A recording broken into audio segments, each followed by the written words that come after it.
సిద్ధ గంధర్వ యక్షాద్యై అసురైరమరైరపి సేవ్యమాన సదాభూయాత్ సిద్ధిదా సిద్ధిదాయిని. ఇది ఆ తల్లి ధ్యాన శ్లోకం అనమాట.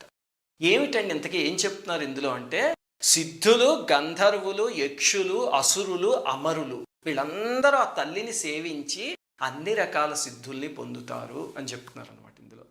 ఏమిటండి ఇంతకీ దేవత ఎవరు అంటే, అసలు వాళ్ళకే కాదు పరమేశ్వరుడికి కూడా సిద్ధులని ప్రసాదించిన స్వరూపమే సిద్ధిదాత్రి అని వర్ణించారు. ఆ తల్లి శంఖచక్ర గదాపద్మాలు ధరించి నారాయణీ స్వరూపంలో ఉంటుంది, అంటే నారాయణుడికి సోదరి అనమాట. అసలు ఎవరి తల్లి అంటే, ఇప్పుడు మనం చూడండి ఈ నవదుర్గల సాధన మొట్టమొదటి రోజు మొదలుపెట్టినప్పుడు శైలపుత్రి అనే అమ్మవారిని ధ్యానించాం అంతేనా. ఆ శైలపుత్రి ధ్యానం దగ్గర మొదలు పెడితే 9 రోజులు ధ్యానం చేసేసరికి ఆ అమ్మవార్ల అనుగ్రహం మనకి సిద్ధిస్తుంది. అందుకని ఆఖరి రోజు సిద్ధిదాత్రి అనేది దేవత వచ్చింది.